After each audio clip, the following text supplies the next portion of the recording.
big ball. Going for the big shot, and he hits it. That's batted into the air, intercepted, and the Bears are going to win it. It is exciting when the Chicago Bears are down by 16 or 17 points, and then they come back to knock off the arch rival Green Bay Packers. We hope you guys had as much fun watching the game as we are going to have today on the show, covering it and discussing it and a little bit more. Welcome into the Halas Beat, brought to you by the Bear Report. Usayd, Koshul, Steve, Letizia here. You guys can check us out on Twitter at Halas Beat, at Usayd, Koshul, at CFC Bears. Steve, I don't know about you, man. I'm assuming that's Charles Tillman jersey you've got on, or it does look like Jalen Johnson with the Nike logo on the sideline. But man, I am fired up after watching the Bears basically send a message to the rest of the league. Yeah, no, Tillman jersey, old school. I am fired up as well. I'm wearing this jersey because obviously, work today. I was on Zoom calls with my team. My boss is a huge Packers fan, so obviously I had to represent a little bit. Bears beat the Packers in the playoffs. Like, it doesn't get any better than that. I'm flying so high right now. I know I have been a little bit of a jerk on Twitter recently. I don't know how much of my tweets you've come across, dude, but like Dick Vitale, the college basketball Hall of Fame announcer, was like, yeah, well, that's not classy, and like Ben Johnson shouldn't be in the locker room saying F the Packers and all that. And then I quote tweeted it and was like, oh, so when Ben Johnson and a Bears coach or player does it, then it's considered to be unsportsmanlike. But all those years that Aaron Rodgers was basically being arrogant and saying like, I own you and all this stuff, like, where were you people then? Or there's this other guy that was like, well, Bears fans, if you got Packers fans that are friends, leave them alone because we're down. And I'm like, no, I'm not going to leave them alone because this is revenge, and whether you like it or not, I'm going to go full throttle on some of these people until I feel like stopping, because I get bored, because you have to have fun at other people's expense, and Green Bay's done that for so many years to us Bears fans, to the point where, you know what, I'm going to do it to these guys, and that's just what it's going to be. Yeah, I mean, when did football fans get so sensitive? Bears fans, like, we took our lumps for 2 decades almost, and when your team loses, you have to you say you sit there and you take it, and when your team wins, that's your time to come back and talk some trash and be insufferable on Twitter. Like, I have absolutely been insufferable on Twitter to the Packers fans. It's just part of the game. It's fun. It's all in good fun. Like, no one's, giving death threats or anything like that. Just having a good time, and I think what Ben Johnson did, it's different than what a lot of coaches have done in the past, but I think it's still fun. I mean, he said it. He's like, the Bears and Packers have a rivalry. He didn't say this is, not verbatim, but, it's stupid to just kind of ignore that they have a rivalry. We saw our last head coach, Matt Eberflus, go to Bucks games with Matt LaFleur, and they were all buddy, and look where that got us. I'd rather have the guy who's going to say F the Packers and do all this different stuff and not apologize for it. And, maybe he still shook his hands, but he did it quick, Matt LaFleur's hand, but he did it quickly. I'd rather have that and win than have Matt Eberflus be respectful and then we get curb stomped every, twice a year. So I don't understand why, I know Packers fans aren't used to this feeling as maybe we are. But maybe they should start getting used to it, because I think for the next decade, they're going to be on the losing side more often than not. And that's completely fine, because this goes back to what I have said consistently. Green Bay to me is, once again, I'm going to say it, one of the most underachieving franchises in the league, because very few teams that you look at across the league, especially in the playoffs, would go up 21-9 and then be up 27-16 with 4.5 minutes to go, and then still find a way to allow 2 touchdowns and lose the game. And really, to me here, I mean, the Bears proved a ton by beating Green Bay. I think, the number one thing is that when we look at 3 of the 5 last matchups, including the playoffs, the Bears have won them. All 4 of the regular season games came down to overtime or the last play. This one right here came down to the last play as well. So you're looking at 5 straight games that have basically been decided on the final possession of the game. Now, to me, this is incredibly significant because we talk about what does move the needle for this Bears team, and it's like, I don't really care about what the Bears' win-loss record is against the Packers. But the reality of it is this game to me showed that, like, if we're going to start talking about, well, the tides are turning back again in the Bears' favor for the first time since probably the 60s, 70s, and 80s. Yeah, I think that's kind of the direction we're heading. I mean, I'm not going to sit here and say the Bears are going to, sweep the Packers next year or for the next 5 years or whatever. But I think it's going to be a pretty heated rivalry. I mean, the Packers are still going to have Jordan Love, and they're still going to have Matt LaFleur. They didn't make the poor decision of firing Matt LaFleur, even though we were all rooting for that.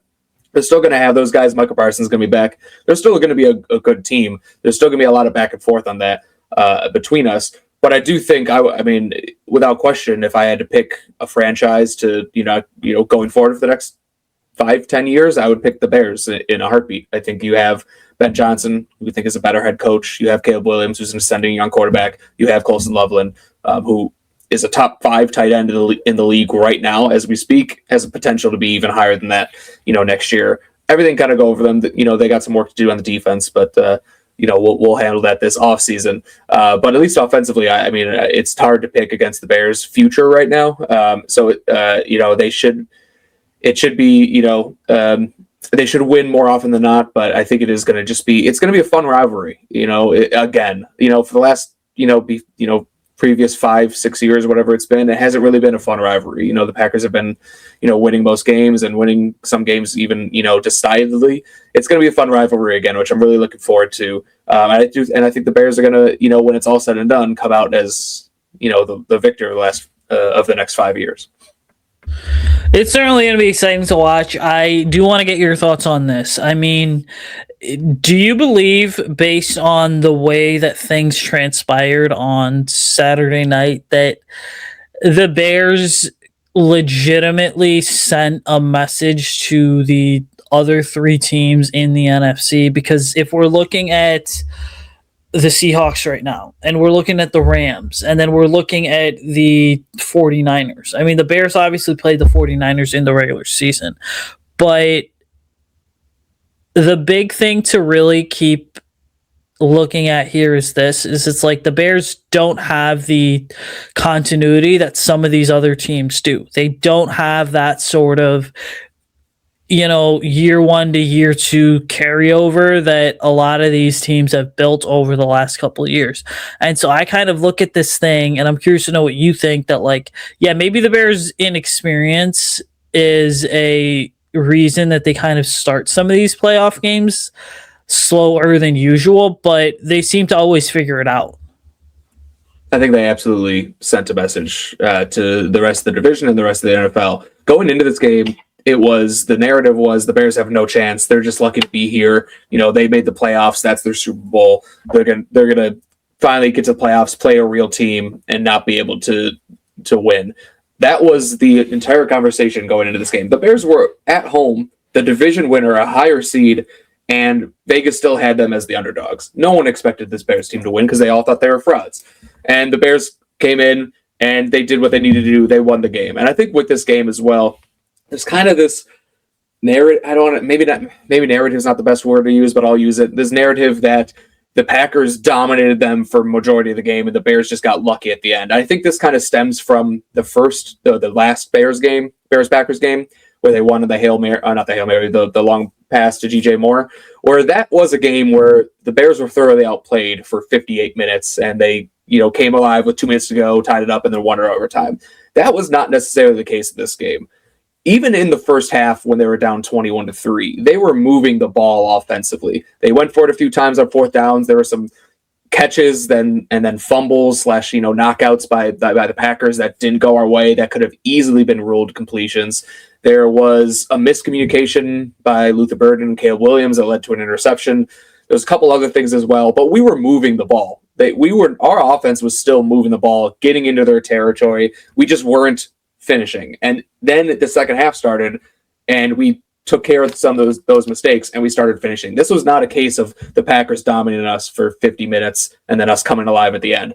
We were in that game from start to finish. And then the second half, what happened was our defense actually started coming alive and playing like an NFL level defense rather than, in that first half where they were just getting torn apart. So I think that to me makes this a more impressive win than the last win on the Packers. When, I do think there was, let's just be honest, there was a little bit of luck involved there. This was more the Bears doing what they needed to do. And yeah, the Packers missed some field goals. Yeah, whatever. That happens. That's part of the game. I don't want to say that's getting lucky. That's the Packers don't have a competent field goal kicker. That's not our fault. So I think this was a message to not only the Packers and the Lions and the Vikings, but the rest of the NFL, that this team maybe wasn't as fluky as you thought they were in the regular season. And it also has proved that maybe that this last second, the fourth quarter heroics that this team has put on for the past, 12, 15 weeks isn't fluky as well. That's an actual skill set that they have that, they can, when things get tight, they, their heart rates don't get elevated. Their heart rates stay calm. They stay calm under pressure. If you mess up a play, it doesn't matter. It's the next play, and they are able to overcome those deficiencies. So I think I would be worried to play the Bears now if I'm any other team in the NFL in these playoffs, because we are a team that has really nothing to lose at this point. If the Bears lose to the Rams, this is an incredibly successful season. If the Rams lose to the Bears, that's a little bit harder to sell to their fan base because they had Super Bowl aspirations when this season started. So I think the Bears are. I'm not saying they're going to win it, but I wouldn't want to play the Bears if I was another team. And it's interesting because we look at where the Bears are at with everything. And first of all, Ben Johnson kind of said this going into the game. He said this at halftime. He said this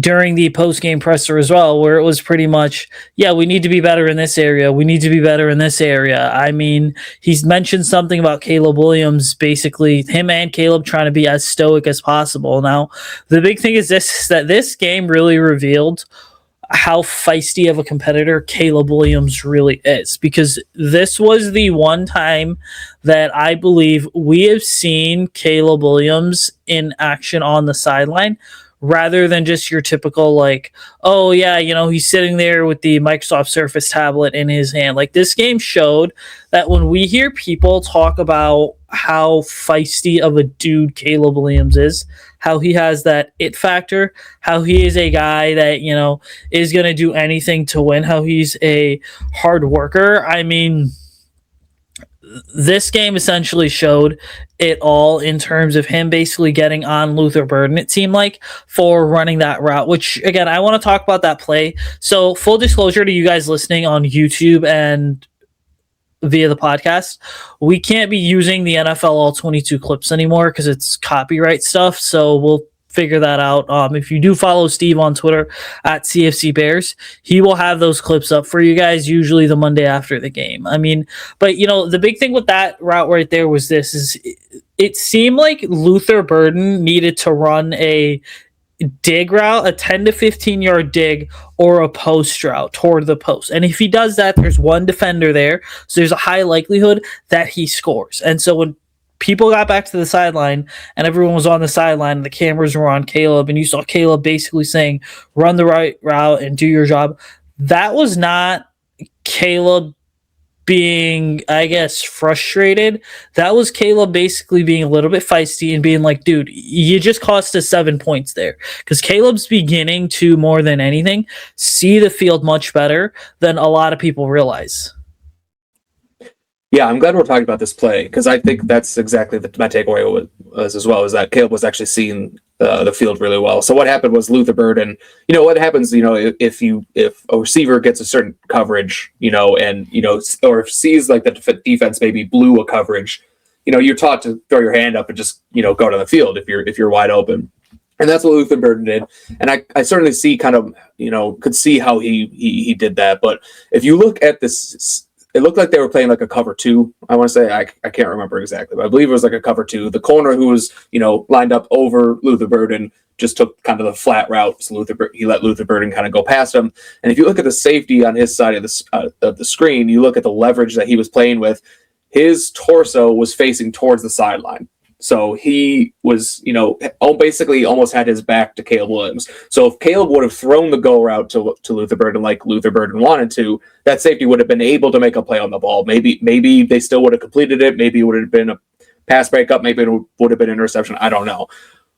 But if Luther Burden runs either the dig, I believe it was a post, but it could have been a dig, either a dig or a post, whatever he was supposed to run, or the play was designed to run, he would have crossed the face of that safety, and that safety would have had to flip his hips then and run with him. I don't know if he'd been able to do that. So probably it could have been a touchdown. I don't know, say probably. It could have potentially been a touchdown. It at least would have been a completion for, a 20-yard gain, whatever it was. So I think that's Caleb seeing the ball, seeing the field really well. I also like what you said about him getting animated on the sideline. I saw that and I loved it. This is the playoffs. That is not something Caleb Williams has typically done in the past. Usually Caleb Williams is pretty calm and on the sideline. Sometimes he'll be looking at the tablet, but a lot of times he's just sitting there and kind of just, kind of with his thoughts. So I think him getting animated on the sideline was actually a wake up call for the rest of the team. This is a guy who doesn't usually do this. This is a guy who usually leads with a calm demeanor, doesn't really get animated, and he got in their faces and said, "Hey, do your job." And I think they responded to that well. I think the wide receivers and and the players on the team really respect Caleb for that. We did not, after that happened, we did not see any other miscommunications the rest of the game. So I think that's what the team needed. I think Caleb Williams understood that in that moment, the team didn't need him to sit there and look at the tape. They needed him to set the tone, and he did that. And and people, on Twitter, reacted to it negatively, saying like, "I can't believe he's doing this. He's showing up his teammates." How many times have we seen Tom Brady, Peyton Manning, Aaron Rodgers, all these great quarterbacks yell at their teammates when they're not doing what they're supposed to be doing? It happens all the time. It's what you need to do to be a successful quarterback and a successful team. You need to have someone who holds everyone accountable. So I love seeing that. I honestly hope we see it more, because there have been times I've watching Caleb on the sideline, and I kind of wish he would have, gotten more people's faces. So I myself really enjoyed seeing that kind of side of his leadership. One of the other big things is this, and this just came to my mind, but how about Theo Benedict running a route basically as a decoy at that point? You got the 6'7" Canadian Eagle reporting as a wide receiver. I mean, Theo Benedict to me, and I'm going to go back to 2018 here, but like Theo Benedict, I think outplays, like he's basically better than anything and everything that Bradley Soul was. That 18 season when Soul had all those crazy trick plays, such as Santa Slay against the Rams. But, Theo Benedict flexing that out wide, basically being an offensive lineman in the slot, shows me that like Ben Johnson has yet to fully unlock this offense. And if you look at the route that he was running, it was sort of like the inverted seam toward the middle of the field. And it was pretty much meant to free up someone that was coming across. I believe it was Luther Burden, because when you get Theo Benedict running like that, I mean, I'm fully convinced that if he didn't stop or slow down, somebody's getting taken out of this game. That was happening. And then the other thing is this, is that when we talk about the game winner where DJ Moore scored on, so I posted the screenshot on Twitter of the pre-snap. The big thing there is this, guys, is the Bears were essentially in a wide single wing there with bunch to the left is what it was, okay? Because if you go back and you watch that play, they've got Cole Kmet lined up right next to Jonah Jackson. And so it's essentially a single wing play there. And then what you do is this, you've got Theo Benedict plus Darnell Wright. And the way that the play was drawn up was the fact that Darnell Wright was basically starting to pull and get out in space and take on the first threat of whoever he saw. And then Colson Loveland is boom, just shuffling his feet a little bit. Tank Track's going to go ahead and find the first threat. Luther Burden's underneath getting ready for the screen pass. And then because those three defenders at that point for Green Bay see a screen pass, they jump to that, and then boom, DJ Moore hits a touchdown, which I'm going to go ahead and say I have called that very specific play in a game as well, and it's resulted in 7 points. So I guess maybe Ben Johnson took a play out of my playbook, but we'll trust the guy, right? I'm sure he was watching, tape of your high school team and definitely stole that. We'll go with that. But yeah, no, I think Ben Johnson was in his bag. I mean, Theo Benedict got up to 16 miles per hour on that on his route there, so it was really fun. Yeah, him running kind of a clear out. Unfortunately, the Bears won't be able to maybe take advantage of that because Theo Benedict's now going to have to probably be our starting left tackle with Ozzy Trapillo going out. But yeah, and then the play, the fake screen to DJ Moore in the game winner, and the fact that they even had they had Darnell Wright on the left side of the formation on that play. Which I think they did earlier as well. On that play, early in the game, they had that screen pass to Luther Burden, which went for like 10, 12 yards, something like that. And then they lined up in that same formation with Darnell Wright on the left side of the field. And, and when the Packers saw that, they sold out on that screen pass, and then he just hits them over the top. So, yeah, I mean, Ben Johnson right now in the NFL, the most important thing you can have is an elite offensive play caller, an elite offensive mind, and the Bears have that. And I mean, just look at kind of the teams remaining. You have Ben Johnson, Rashawn McVay in the game. We have Kyle Shanahan with the 49ers. You have Sean Payton with the Broncos. You have is it Josh McDaniels, the offensive coordinator for the Patriots? Like, these are all elite offensive minds, and that's kind of what you need in the NFL, and it's the hardest thing to acquire, as Bears fans know, getting the head coaching position right, because we've seen so many guys do it poorly.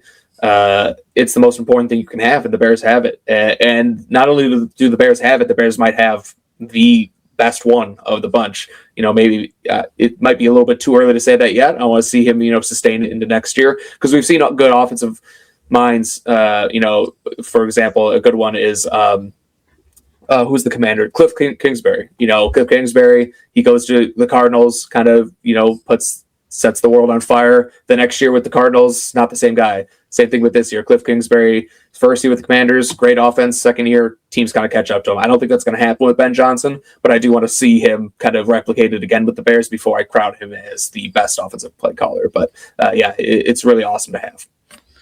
You mentioned a bunch of great names. You forgot to mention Clint Kubiak as well. A little bit of a NFC North related tidbit here. So Mike McDaniel is interviewing for the Lions OC job on Tuesday. He just got done interviewing with the Falcons for their head coaching position. So we'll kind of see how things pan out there. Now, getting away from all this other talk here, I got to ask you, dude. I mean, we've talked so much about how the Bears made a statement here. Does the conversation start to shift to being one of the final four teams in the NFC? Does the conversation suddenly shift to the Bears are legit Super Bowl contenders? Because everyone said that this was going to be a one-and-done team. Dan Orlovsky, who I've gone back and forth with in a good way over text a couple times, has always, said, well, they've got no shot of winning. And then you had Aiden Hutchinson going on NFL Live on Sunday, basically talking about how, Caleb Williams is the hardest player to sack, and he's missed probably 4 or 5 sacks because of Caleb Williams' elusiveness. But I guess my question is this, dude. When you make a statement like you did beating the Packers, the team that everyone thought could go to the Super Bowl despite their injuries, are the Bears legit Super Bowl contenders? So I've been pretty pessimistic about the Bears all year. I've probably been more on the pessimistic side. I was pessimistic kind of coming into this year because I just wanted to, I liked what they did, but I wanted to see them prove it. I think I might be done doubting the Bears. Every time people doubt the Bears, they prove them wrong. They proved me wrong plenty of times. So I don't know if they're they're definitely not the Super Bowl contender, like the team to beat. There are plenty of good teams left when you get to the last 8 teams. There are no weak links in that bunch. But I kind of done doubting them. I wouldn't put it past them if they went on a run. But yeah, I mean, it's going to be tough. I mean, the Rams are a really good team. If you somehow beat the Rams, the Seahawks and the 49ers are both really good teams. I think this NFC is pretty stacked. I honestly like that. I think the NFC is a much more difficult road to the Super Bowl than it is on the AFC side, on the other side.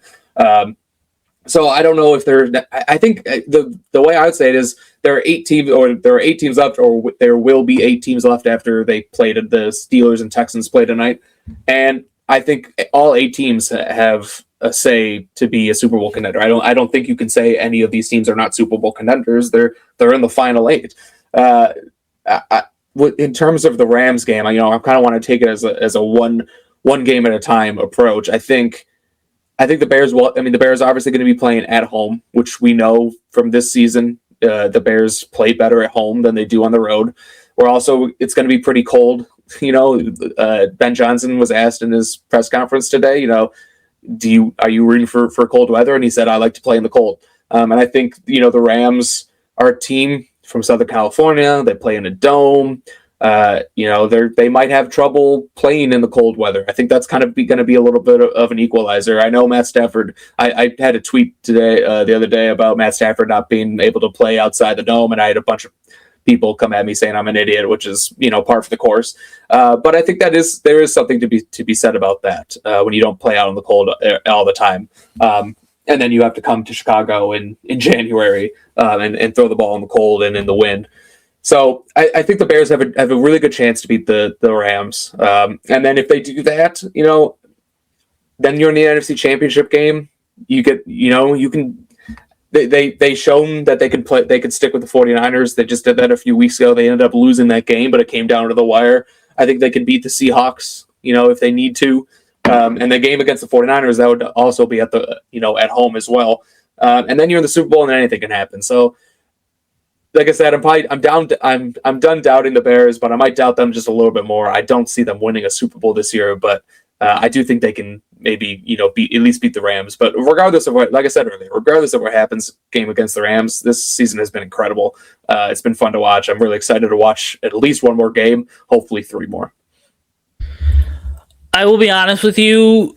I have been up and down on this Bears team all year. I will say this. It is finally nice to have a team that is winning because of the offense, and it just is not a fluke anymore. I am going to go ahead and I'm going to make this big note, though. So when you are watching Seattle versus San Francisco this weekend, you're going to have to root for the team that the Bears lost to just 3 weeks ago. And the reason being is because, as you mentioned, the Bears want that home field advantage, where this season Soldier Field has become a legitimate strength that is working for the Bears, not against them, for them. The other big thing ultimately is that when we talk about can this Bears team win the Super Bowl, it is a pretty loaded question, because ultimately we should have been asking these questions back in November, December, right after Thanksgiving into the holiday season. We're sitting here about a month and a half later asking these questions going into mid-January. Well, my whole thought process is this. The reason that this team's going to win the Super Bowl is because they've gotten hot at the right time. And the reality of it is also is that they are finding ways to win in unorthodox manner, right? Like, if you're a head coach standing on the opposite sideline, you're an opposing D coordinator up in the booth, you probably didn't game plan for what Ben Johnson's going to throw at you come 3.5 minutes left in the fourth quarter when the Bears are at midfield and they are down by just 5 points. And then the defense is going to figure it out and get a stop, because they are going to have spent an entire drive basically reviewing plays. So teams are just not seemingly adjusting and adapting to the Bears that well. But going back to the Super Bowl conversation, beyond just this team getting hot at the right time, the other big thing is that what you saw on Saturday night was the Chicago Bears offense at full strength for the first time since probably, I want to say, November, or even dating back to like before Halloween, because Rome Odunze was out there, Colson Loveland was out there, Monangai and Swift were out there, Luther Burden has looked really good. And it was a bit of a slow start to the season for Luther after missing all the time he had in training camp. But listen, irrespective of who's playing left tackle this Saturday night, if this is how the Chicago Bears offense is going to look, and this team has not even scratched the surface of what it can be on offense, and they're this hot at this point in time with 2 games to go before the Super Bowl, this really shows that the Bears have a legit shot to win it all this year. Yeah, I think getting hot at the right time is a big part of the playoffs. We've seen, we've seen teams all the time kind of, that the best team in the NFL does not always win the Super Bowl. Let's just put it that way. I always look back to those Eli Manning Giants teams that, won 2 Super Bowls. At no point in either of those seasons were the Giants the best team in the league. I believe at least one of them, I think they were 9-7 and squeaked into the playoffs and still won the Super Bowl. So yeah, the best team doesn't always win the Super Bowl. It's always, the hottest team. The other thing you mentioned, this is the healthiest that they've been, which is kind of true, but also, early in the year when Rome Odunze was healthy, Colston Loveland and Luther Burden were healthy, but they were not a focal point of the offense. They were kind of afterthoughts. They were rookies. They were kind of getting still into the swing of things. Now Colston Loveland and Luther Burden have proven that they belong in the AFL, proven that they can be legit weapons, and Rome Odunze now is back healthy, and DJ Moore is healthy. It sucks to see Ozzie Trapillo go down, but I think that's Trapillo, was getting a lot of help, at left tackle anyway. So you're gonna have to do the same thing with Theo Benedict. I don't know if that changes really the equation for them that much. So I think that goes into it as well. And the other thing is the Bears coaches are very, very good at making adjustments. We saw it Saturday against the Packers. Offensive adjustments, obviously, the offense kind of turned on the second half, but the defensive adjustments that Dennis Allen made at halftime and going into the second half, saved the season, because the Packers were moving the ball at will in that first half. But they really struggled in that third quarter to move the ball. And it was because Dennis Allen was able to make adjustments. So our defense is not good, let's just say it like that, but I think they can work around that because they have smart decision makers on that side of the ball with Dennis Allen. I know Dennis Allen gets a lot of crap from Bears fans. He's not, in my opinion, it's not his fault at all. He's working with absolutely nothing on that side of the ball. Injuries, just ineffective play. But he saved the season with the defensive adjustments he made last week or on Saturday. And I think that is something he can continue to do. So, even if things maybe aren't going our way, I trust Ben Johnson and I trust Dennis Allen to do what they need to do to kind of right the ship mid-game, where not a lot of coaches are able to do that. We saw it from the Packers' point of view. Jeff Haley and Matt LaFleur, Hapley, I believe his name is, Matt LaFleur, weren't really able to make the adjustments necessary once the Bears started getting rolling. So I think that's something that we shouldn't take for granted. I totally agree with you there. The big thing that I'm also going to mention is that this Bears defense, the secondary shook off a ton of rust at halftime and just magically figured it out. And so with that happening, I do believe that we are going to see this secondary come to life a little bit more, especially with Devontae Adams and Puka Nacua coming to town, because the Rams, like the Bears, have sort of proven that they can put points up in bunches and they can score at will. And again, if Dennis Allen makes some of the adjustments that he made, I thought the defense looked much better with DeMarco Jackson in there instead of TJ Edwards. Because of this sideline to sideline speed, the Bears do have a legit shot to win this weekend and have a chance to either be hosting the conference game or be wearing blue helmets and white jerseys when they go to Seattle. Yeah, absolutely. I mean, you just got to take it one game at a time, beat the Rams, and then see what happens after that. But I'm not going to rule it out. It'd be an incredible run for sure. But I think the Bears are kind of the hot team, and not only they're a hot team. Caleb Williams. I mean, the quarterback position is the most important position in all of sports, and Caleb Williams over the last month and a half has been a top tier quarterback. You could point to his whole, the whole season stat lines and all these advanced stats, and they're not going to look great. But if you just look at the last month and a half, he has full control of this offense. And Ben Johnson said it himself before the year, this is not an offense that you can learn in 1 year. But he's kind of gotten there over the last month, and it's only going to get better, as he gets more confident. So if you have a confident quarterback and a play caller like Ben Johnson, I'm not going to bet against that team. It's hard to bet against the Bears right now. Before we get out of here, make sure that you guys go ahead and you follow us on Twitter at HalasBeat, at CFC Bears, and at Usayd Koshul. Again, if you enjoyed the video, guys, give us a thumbs up on the video, like, comment, and subscribe as well. Make sure that you go ahead and you are chiming in with your own thoughts. Tweet at us on Twitter. Can the Bears actually win the Super Bowl based on what happened on Saturday night. And then make sure that you are following the Bear Report on Twitter as well. There's going to be a ton of pre and post game coverage that we're going to have leading into this weekend against the Rams. Again, if you're going to the game this weekend, stay safe and stay warm. Other than that, ladies and gentlemen, wherever you're watching from, bear down and have a great rest of your week.